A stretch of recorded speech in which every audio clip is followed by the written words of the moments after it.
Why did the room seem to hesitate the moment she inverted herself against the wall, as if gravity itself was waiting to see whether she would falter? Lieutenant Anna Charama felt the cold corrugated steel through her palms as she pressed into the handstand.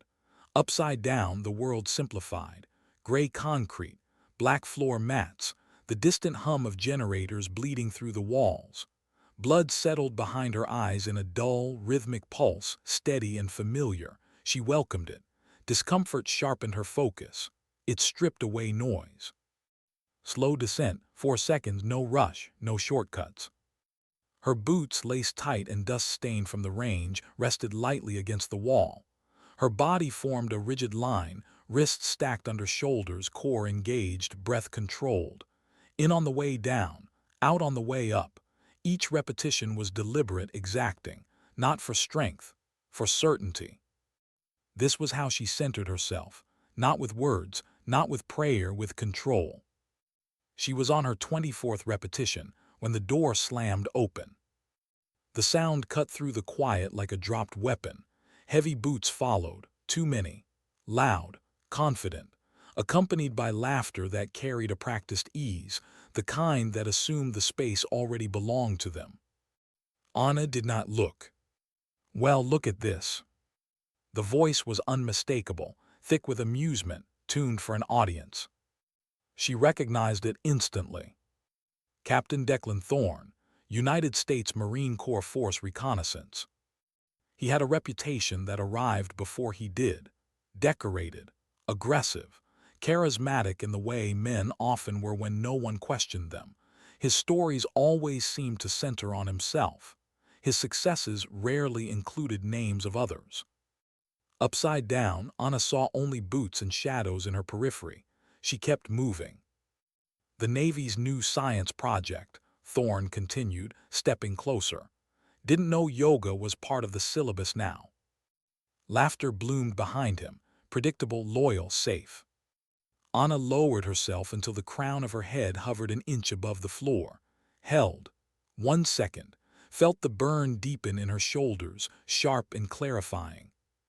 They were watching her now. She felt it like pressure, not hostile, evaluative. They saw a woman, a smaller frame, a deviation.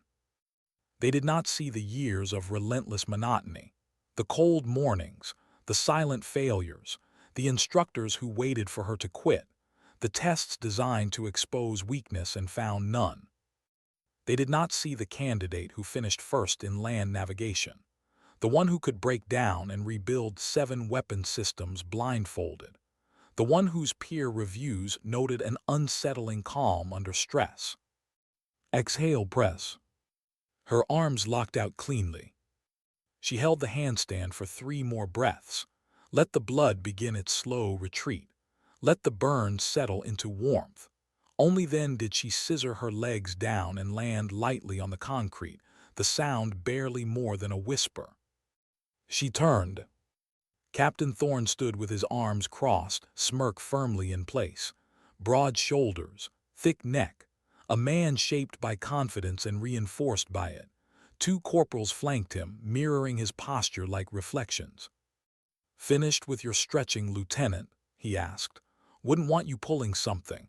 Carrying water bottles can be demanding." Anna met his eyes. No blink, no reaction. Silence. It wasn't defiance. It wasn't submission. It was refusal. She walked past him toward the fountain. The smirk faltered just slightly. Indifference unsettled him more than resistance ever could. As she drank, she felt his glare settle into her back, heavy with wounded pride. He had entered the room expecting hierarchy to assert itself naturally, expecting her to adjust. She hadn't. And in that moment, Anna understood something with cold clarity. This wasn't over, it was beginning. The forward staging area existed in a permanent state of tension. Prefabricated metal buildings dropped into endless sand. Razor wire glinting under a relentless sun. Boredom and adrenaline traded shifts here, each waiting to replace the other.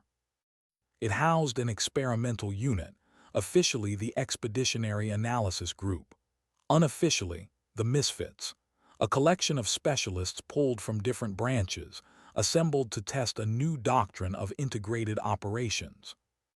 Anna's arrival 2 weeks earlier had disrupted the ecosystem. She wasn't just another officer. She was a graduate of Naval Special Warfare Selection, the first woman to complete it. The trident on her chest was real, earned, non-negotiable. To command, she was a data point, a controlled variable. To enlisted personnel, she was a rumor made tangible. To men like Thorne, she was an insult. Her days followed a rigid routine: pre-dawn training, weapons maintenance, mission planning, language study, hours inside the secure facility memorizing terrain until distant mountain ridges felt familiar, almost personal. She spoke only when necessary. When she did, her words were concise, data-driven, devoid of ornament. Some mistook that for arrogance, others for aloofness. Neither mattered. Only one person seemed to actually watch. Master Chief Elias Vance never commented, never interfered. His face told stories he never shared. He observed Anna the way experienced men observed, whether not reacting, just nodding patterns. She understood his silence. Respect, if it came, would arrive quietly, on his terms. There were others. Lieutenant Miller, Naval Intelligence, young, curious, watching her with the focus of someone recalibrating assumptions in real time. He hadn't decided what she represented yet. The bias never announced itself openly. It hummed in the background. Double-checked gear requests, unnecessary explanations, conversations that died when she entered a room, small cuts intended to remind her she was different. Anna ignored them all. She ate alone, trained alone, studied alone. Solitude was not weakness, it was clarity. She watched alliances form, egos flare, competence reveal itself slowly, painfully, and she learned quickly who was dangerous. Captain Thorne topped the list. The mess hall made the hierarchy visible: loud voices at central tables, pilots together, analysts tucked away, combat arms occupying space like entitlement. Anna took her tray, grilled chicken, rice, green beans, and chose a corner table facing the entrance. Habit, awareness. She ate quietly. Then the noise shifted. Thorne entered with his men and altered course deliberately. He pulled a chair from the adjacent table, spun it, and sat straddling it. "Eating alone, Lieutenant," he said loudly. "Teamwork's important out here." Eyes turned. Anna finished chewing before looking up. Still said nothing. Thorne leaned forward. "Some of us are concerned about standards slipping, integration policies. Makes it hard to trust the person next to you." This wasn't about her, not really. It was about fear. She placed her fork down carefully. "I'm not interested, Captain," she said calmly. The grin tightened. "Afraid you'll break a nail." She picked up her fork again. "I'd like to finish my lunch." That should have been the end. It was. He reached for her wrist. The room went silent. Anna looked down at his hand, felt the grip, calculated angles. She didn't resist. She relaxed. And in that instant, the balance shifted. Her movement was smooth, economical, a pivot, a guide, not a strike, leverage applied where anatomy demanded compliance. Pain arrived for him without warning. He dropped to one knee, breath knocked from his chest. Anna released immediately. She sat back down and continued eating. The silence did the rest. Somewhere across the room, Master Chief Vance watched, and for the first time his expression changed. Not approval. Recognition. And Anna knew, quietly, certainly, that whatever came next would not be settled by words. Why did the silence linger long after the mess hall noise returned, as if the base itself was still deciding what it had just witnessed? No one spoke about the incident out loud. They didn't need to. Silence traveled faster than rumor in places like this. By nightfall, everyone knew, not the details, not the mechanics, just the result. Captain Declan Thorne had tested the new seal at lunch, and the outcome hadn't gone the way he expected. Anna felt it in the way eyes followed her more carefully now. Not with admiration, not yet, with recalibration. People were adjusting internal maps they didn't realize they'd been using. She didn't acknowledge any of it. The incident didn't change her routine. That was deliberate. Change invited interpretation. So she kept moving as if nothing had happened. Morning training, range work, hours in the secure facility memorizing canyon contours until she could trace them in her sleep. Still, something had shifted. Thorne became quieter, not withdrawn, contained, a coiled thing nursing humiliation. Anna noticed how he avoided shared spaces when she was present, how his laughter vanished the moment she entered a room. That worried her more than open hostility would have. Men like him didn't forget. They waited. 2 days later, the mission alert came just after midnight. The secure channel crackled through the barracks, sharp and urgent. Anna was already awake. She often was. She dressed quickly, movements automatic, mind already moving ahead of her body. The Tactical Operations Center glowed cold blue when she entered. Screens lit the room like artificial dawn. Satellite imagery dominated the main display, jagged canyon lines, deep shadows cutting through pale terrain. Commander Peterson stood at the front, capable, careful, more administrator than field operator. He relied on strong personalities to fill the gaps his experience couldn't. Intelligence has confirmed a weapons cache in the Allure Canyon system, he began. We need visual confirmation, in and out, no contact if possible. Simple, he said. Anna studied the map, wind corridors, elevation changes, narrow convergence points. It wasn't simple, it only looked that way on a screen. I'll take my team, Thorne said immediately. His voice was steady, but Anna saw the tension in his jaw. This was his chance. Redemption through action. Control regained in his element. Peterson nodded, then paused. His eyes flicked toward Anna. Lieutenant Charama will accompany you. The air in the room changed. Thorne's face hardened. Sir, with respect, my team operates lean, adding an unknown variable.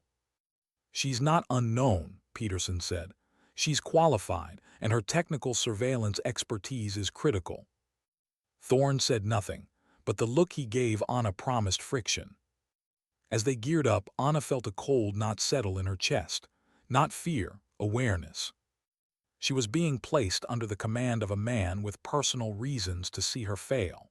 In the field, ego killed faster than bullets. Master Chief Vance caught her eye near the armory, gave a single nod. He saw it too. They inserted under moonless sky, boots crunching softly over gravel. 6 shadows moving toward the canyon mouth, wind already rising. Thorne set a punishing pace, deliberate, a test. Anna matched it without comment, breath steady, stride efficient. She could feel the others starting to lag, sprinters, not endurance runners. The wind worsened. Sand stung exposed skin. Night vision degraded. GPS accuracy slipped. Thorne pushed on anyway. Aggression as strategy. Anna felt the ground change beneath her boots, sloping, narrowing, walls closing in. She stopped. They had entered a box canyon. This isn't a dead end, Thorne insisted, voice strained. Map shows a passage. The signal's degraded, Anna said calmly. Continuing blind will get us hurt. He turned on her, anger sharp. I don't need a lecture. This isn't a lecture, she replied. It's assessment. She pointed back into the storm. Shelter, reassess, that's the only option. The men listened. They were cold, tired, afraid. One of them spoke quietly, Sir, she's right. That was the moment Thorne lost them. Fine, he snapped. You get us out of this. Anna didn't smile. She took point. She navigated by feel, wind direction, slope, sound. The canyon revealed itself to her memory. She led them to shelter as the storm eased. Then the silence came. Too sudden. A pebble fell. Anna raised her fist. Freeze. Movement above, careless, enemy. Before she could speak, Thorn fired. Muzzle flashes answered. Chaos. Anna's voice cut through it, calm, precise. Then she saw Thorn go down, pinned, wounded, and an insurgent closing in. There was no time to think about pride or resentment. Only choice. She moved. Low, fast, silent. The takedown was clean, controlled, minimal force. Thorn lived. The enemy fled. Silence returned, heavier now.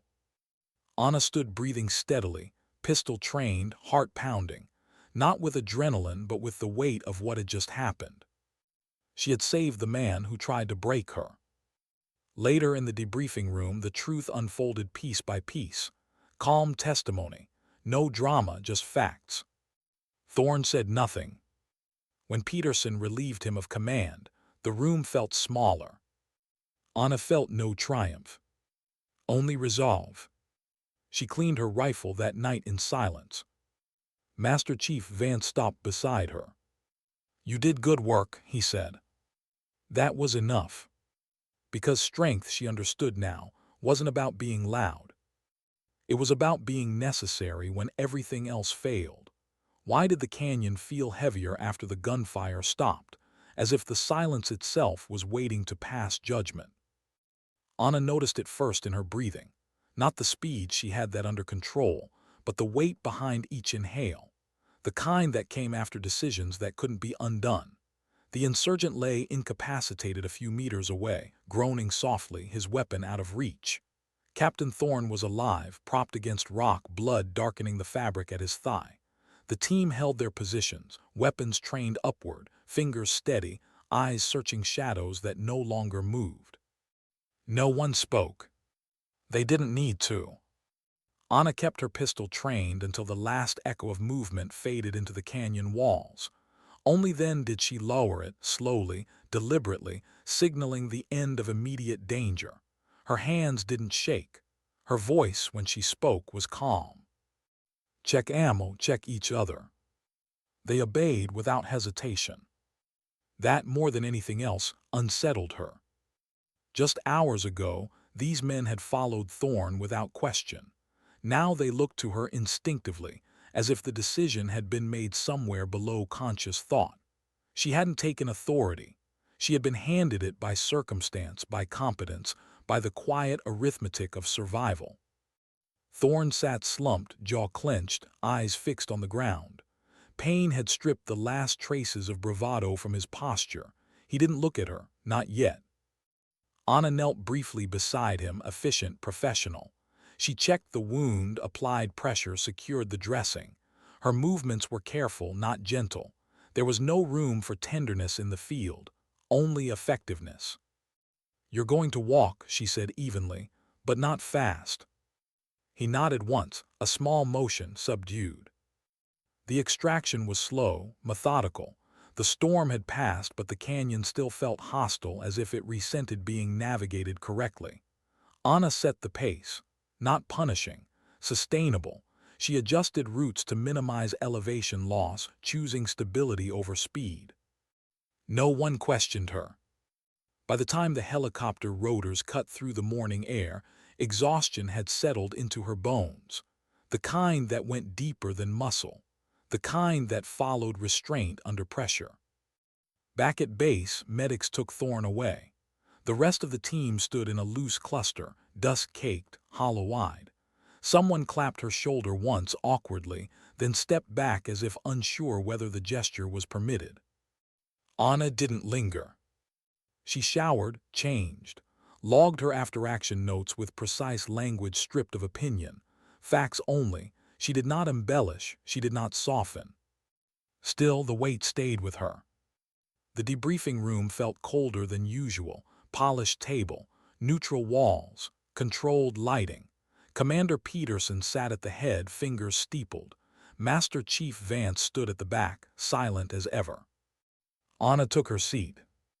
Thorne arrived last, limping slightly, fresh bandage visible beneath clean fabric. He didn't meet her eyes. Peterson began with routine questions: weather, visibility, timelines. Then the room shifted. "Corporal," Peterson said, "describe the command decisions during the storm." The answer came measured, respectful, damning. "We lost navigation accuracy, entered a box canyon. Lieutenant Charama identified the error and proposed a fallback." Peterson nodded, and the captain's response? A pause. He chose to push forward. Anna watched Thorne's hands curl slightly on the table. Testimony followed, calm, sequential. Each man spoke without malice, without drama. They described what happened because accuracy mattered more than loyalty now. When it was Thorne's turn, the room seemed to hold its breath. He stared at the table for a long moment. When he spoke, his voice was flat. "The reports are accurate. No defense, no justification." Peterson exhaled slowly. "Captain Thorne, your leadership endangered your team and compromised the mission. You are relieved of command." The words landed without force. They didn't need it. Thorne stood. His chair scraped softly against the floor. He didn't look at Anna as he left. Not once. The door closed. Silence followed. Peterson turned to Anna. "Lieutenant, your actions saved lives and secured critical intelligence. Well done." She nodded. "Thank you, sir." That was all. Later, alone in the armory, Anna cleaned her rifle with practiced efficiency. The familiar ritual grounded her, each movement precise, each part accounted for. Master Chief Vance approached quietly. "Leadership," he said after a moment, "isn't about being followed when things are easy." She didn't look up. "It's about being listened to when everything's falling apart." She paused, then continued cleaning. That night sleep came slowly. Her mind replayed the moment she chose to move toward Thorne instead of away. The instant where resentment could have won, where hesitation could have justified itself. She wondered, not for the first time, how many women before her had been forced to choose restraint over recognition. How many had survived not because they were seen, but because they refused to disappear.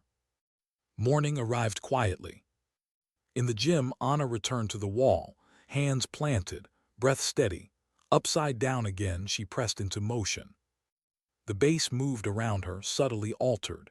Conversations didn't stop anymore. Eyes didn't slide away. Respect had begun to replace uncertainty. She held the position, feeling the familiar burn, and thought, not of victory or vindication, but of balance. Because sometimes strength wasn't about proving others wrong. Sometimes it was about refusing to become what tried to break you. And that, she knew, would be tested again. Why did the bass feel louder after everything had settled? As if the absence of one voice had forced everyone else to confront their own. Anna noticed it the next morning, not in any announcement, not in orders or briefings. It was subtler than that. The way conversations flowed instead of stopping, the way people no longer spoke around her but to her, the way silence had changed its shape. Captain Thorne's absence created a vacuum, and vacuums never stayed empty for long.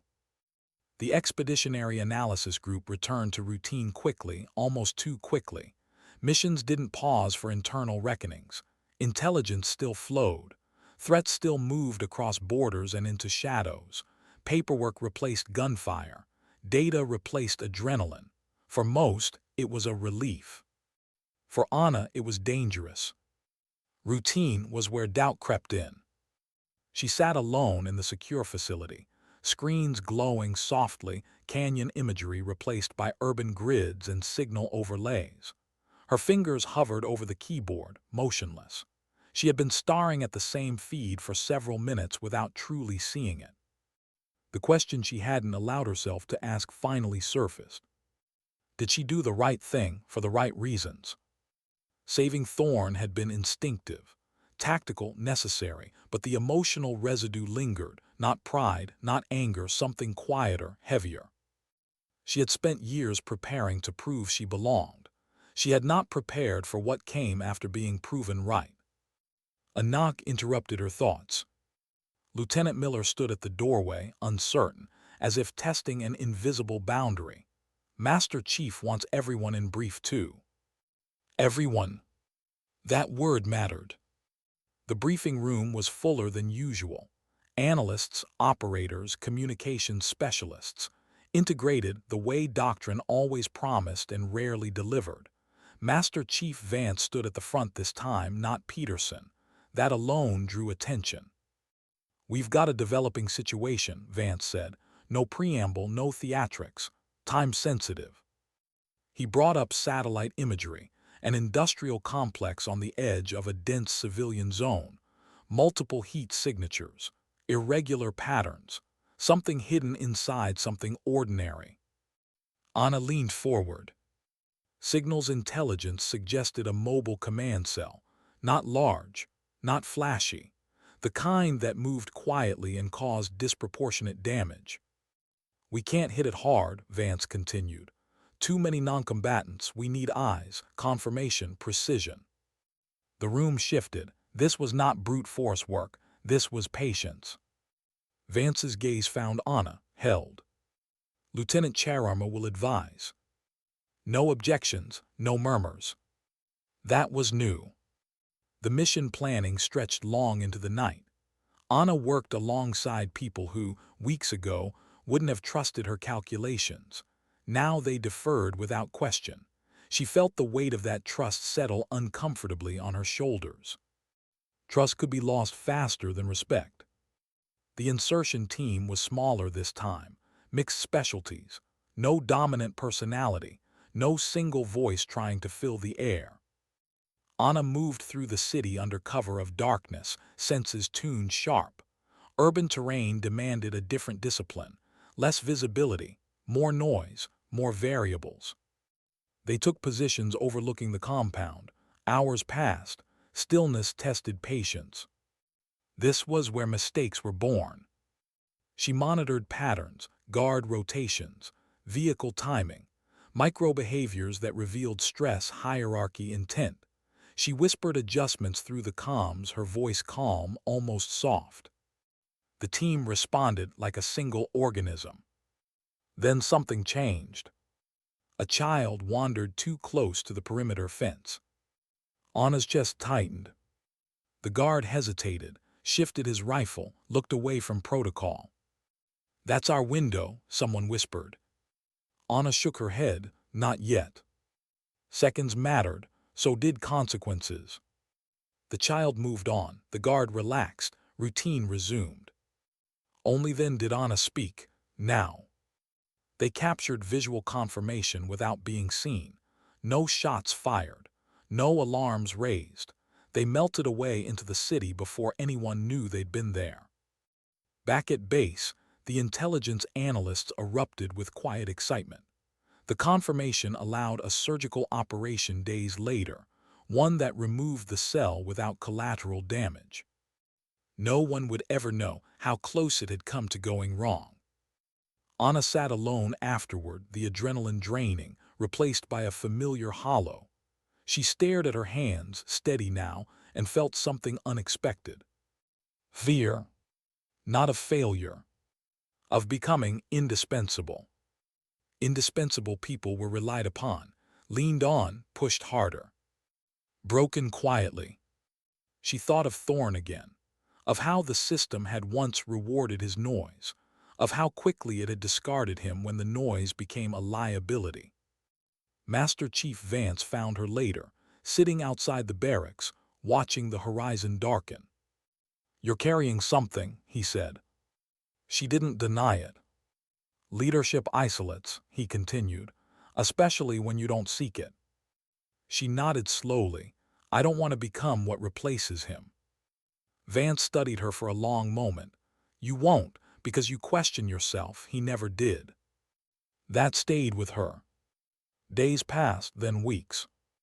Anna trained harder than before, not to prove anything, to maintain balance. She took fewer solitary meals now, though she still valued silence.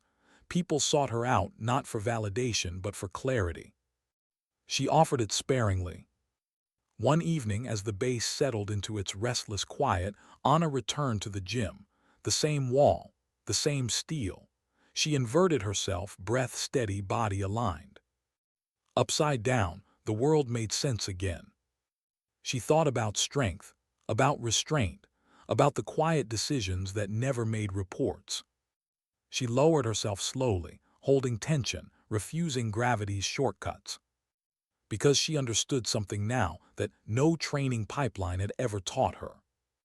Authority could be taken. Respect could be earned. But integrity had to be protected every single day. And tomorrow, she knew, would test it again. Why did the waiting feel heavier than the missions themselves, as if the real test came only after the noise had faded? Anna learned quickly that calm never lasted. It only shifted shape. Weeks passed without incident, which made everyone uneasy. Intelligence streams thinned, then surged again without warning.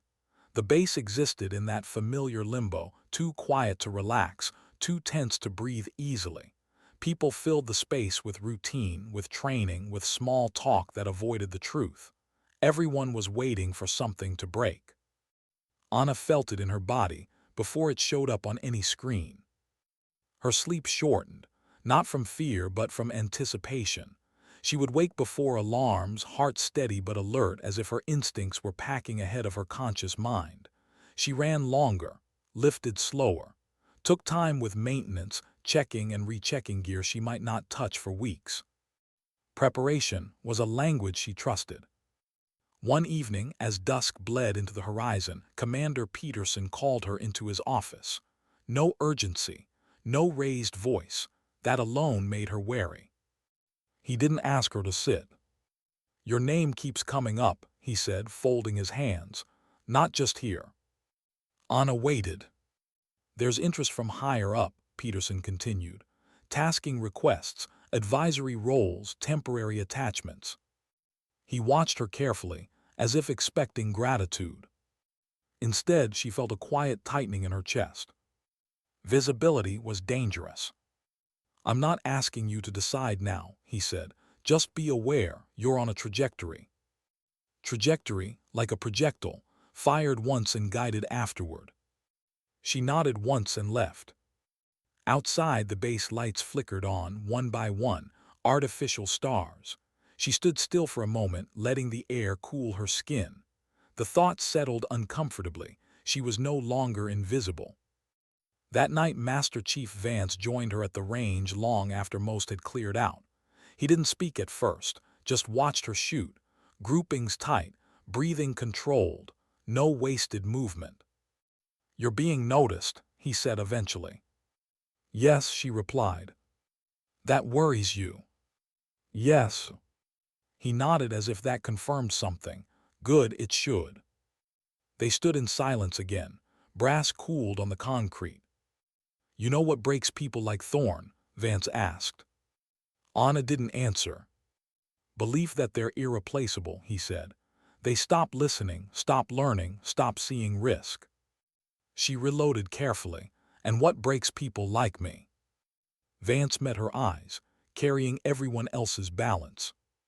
The word stayed with her. 2 nights later, the call came. Not an alert, a request.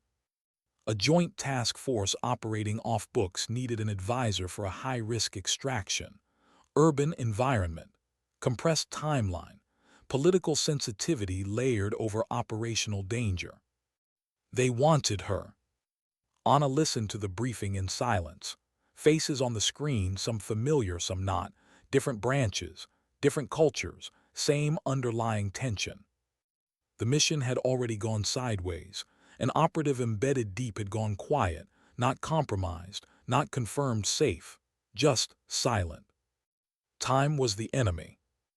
"I'll go," she said when the room hesitated. No one objected. The insertion was clean but tight. Rooftops replaced ridgelines. Sirens replaced wind. The city breathed differently, loud, unpredictable, human. Anna moved with the team through narrow stairwells and dim corridors, senses tuned to micro-changes. She didn't lead from the front. She guided from within, adjusted spacing, corrected angles, slowed them down when speed tempted mistakes. They found the operative in a half-finished building, dehydrated but alive. He had held position beyond reason, unwilling to risk compromise. As they prepared to exfil, movement surged below, unplanned, unfriendly. The team tensed. "Hold," Anna whispered. Gunfire would end the mission and possibly careers. Civilians were too close, lines too blurred. She scanned quickly, calculated options, none were clean. So she chose restraint. They waited, seconds stretched. The approaching group passed beneath them, unaware, arguing among themselves, attention fractured. The window opened and closed. They slipped away without a sound. Back aboard the transport, the operative finally spoke. "I thought no one was coming." Anna met his eyes. "We were always coming." She didn't know why she said it. Maybe because she needed to believe it herself. The praise came later. Quiet. Official. Her name circulated again, this time attached to phrases like judgment under pressure and operational maturity. She accepted it politely, felt none of it. Instead, she felt tired. Not physically, existentially. She returned to the base changed in ways that didn't show. The walls felt smaller, the routines tighter. She noticed how people deferred to her even when she didn't speak, how silence followed her suggestions like gravity. That night she sat alone outside, watching heat lightning flicker far beyond the perimeter. She thought about the path unfolding ahead of her, about how easily strength could turn into expectation, how expectation became burden, how burden, if unexamined, became fracture. She remembered the moment in the canyon, standing over Thorn, choice crystallized. She hadn't acted to prove anything. She had acted because it was right. That distinction mattered. The next morning she declined 2 tasking requests, accepted one, not because it was prestigious, because it mattered. Vance noticed. "You're learning," he said. She nodded to say no. He smiled faintly. That might be the hardest skill of all. Anna returned to training with renewed discipline. Not harder, smarter. She mentored quietly, listened more than she spoke, corrected gently, let others lead when they could. Leadership, she realized, wasn't about presence. It was about preservation. Late one evening, as she finished a slow stretch against the familiar steel wall, she caught her reflection in the dim glass. Older, not in years, in awareness. She lowered herself carefully, breathing steady.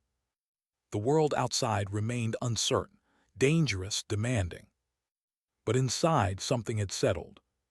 She understood now that resilience wasn't endless endurance. It was knowing when to step forward and when to step back. And for the first time since arriving at the base, Anna felt not proven, but grounded. Ready not just to survive the next test, but to choose who she would be when it came. Why did the quiet feel different this time? Less like tension waiting to snap, and more like something finally settling into place. Anna noticed it before sunrise. The base was awake but unhurried. No rushed footsteps, no raised voices cutting through corridors. Even the generators seemed to hum softer, as if the rhythm of the place had adjusted to a new normal. It wasn't peace. She knew better than to call it that. It was alignment. Rare. Fragile. She stood alone near the perimeter, watching the horizon lighten. The sky shifted from black to deep blue, then to the pale gray that came just before color returned to the world. She liked this hour. Nothing asked anything of her yet. Her body still carried the imprint of the past weeks. The canyon, the city, the weight of decisions layered one over another. She rolled her shoulders slowly, testing stiffness, listening inward. Everything answered back in quiet agreement. She thought about Captain Thorn. not with bitterness, not even with judgment. He had become a story now, a lesson told without names, a caution folded into briefings and offhand comments. His absence had changed behavior more than his presence ever had. Men spoke differently in meetings. They listened longer. Ego still existed, it always would, but it was checked more often now. She wondered briefly what he was doing, sitting behind a desk somewhere, teaching recruits who would never know how close he'd come to ending lives that night in the canyon. She didn't feel satisfaction at that thought. She felt sadness, because he had not been weak, he had been unchecked. And the system that rewarded his volume had nearly paid for it in blood. The morning briefing was routine. Updates, intelligence movements, tasking priorities. When Anna spoke, it was measured. When she stayed silent, no one rushed to fill the space. That more than anything told her how much had changed. Afterward, Lieutenant Miller caught up to her in the corridor. "I wanted to say thank you," he said a little awkwardly. "For what?" "For showing there's another way to lead." She studied him for a moment, young, capable, still forming his edges. "Just do your job well," she said. "That's all anyone owes." He nodded, absorbing it, and walked on. Anna headed to the gym. The same steel wall, the same worn mat beneath her hands, familiar ground. She planted her palms and kicked up smoothly, finding balance with practiced ease. Upside down again, the world narrowed to breath and tension and alignment. She held the position longer than usual. Not to test herself, to listen. Inside the stillness, memories surfaced uninvited. The moment in the mess hall when silence had chosen sides. The canyon wind screaming against rock. The instant she broke cover to move toward a man who had tried to humiliate her. The quiet city rooftop where restraint mattered more than firepower. None of those moments had felt heroic while they were happening. They had felt necessary. That was the difference. She lowered herself slowly, controlled, refusing gravity's impatience. When her boots touched the floor, she stayed there for a moment, eyes closed, breath steady. Master Chief Vance watched from the doorway. "You ever think about what comes next?" he asked. She opened her eyes, "Sometimes." And she considered the question carefully. "I think about staying useful without becoming consumed." He nodded once, approval unspoken. "Command will offer you more soon," he said. "Bigger platforms, more visibility." "I know. You don't owe them a yes." She met his gaze. "I know that too." That was the moment she realized something fundamental had shifted. She was no longer proving she belonged. She was choosing how she would remain. Days later, she submitted a request, not for promotion, not for reassignment, for something smaller, quieter, a role-shaping training doctrine, integrating lessons learned from mixed teams, environmental decision-making, restraint under pressure. The request surprised command. It didn't surprise Vance. "They expect you to want more," he said. "I want better," she replied. The approval came quickly. Anna began working with operators before missions, not leading them, not commanding them, but asking questions that forced clarity. What was the real objective? What was the cost of being wrong? Who carried authority when plans failed? Some bristled, others leaned in. Change never moved fast, but it moved. Weeks turned into months. The base rotated personnel. New faces arrived. Old ones left. Stories persisted. Her name circulated less now, replaced by concepts she'd helped embed. Slower decisions when civilians were close. Willingness to halt instead of push blindly. Quiet authority valued over noise. One evening, as she walked the perimeter again, the sky burning orange and violet, she felt something she hadn't expected. Peace. Not because the world was safer. Because she was aligned with herself.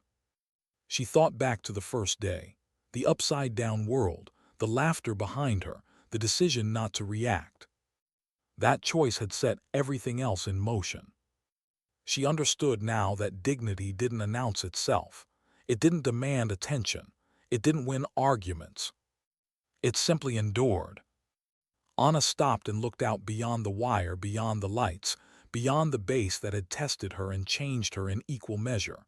Somewhere out there, missions would fail. People would make mistakes. Egos would rise again. She would not be able to stop all of it. But she could remain disciplined, grounded, awake.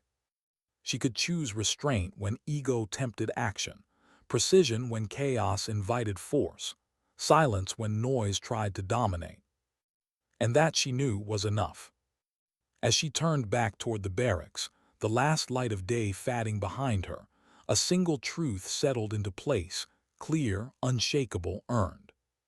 Sometimes strength doesn't shout. Sometimes it doesn't even stand out. Sometimes dignity doesn't speak at all. It simply acts.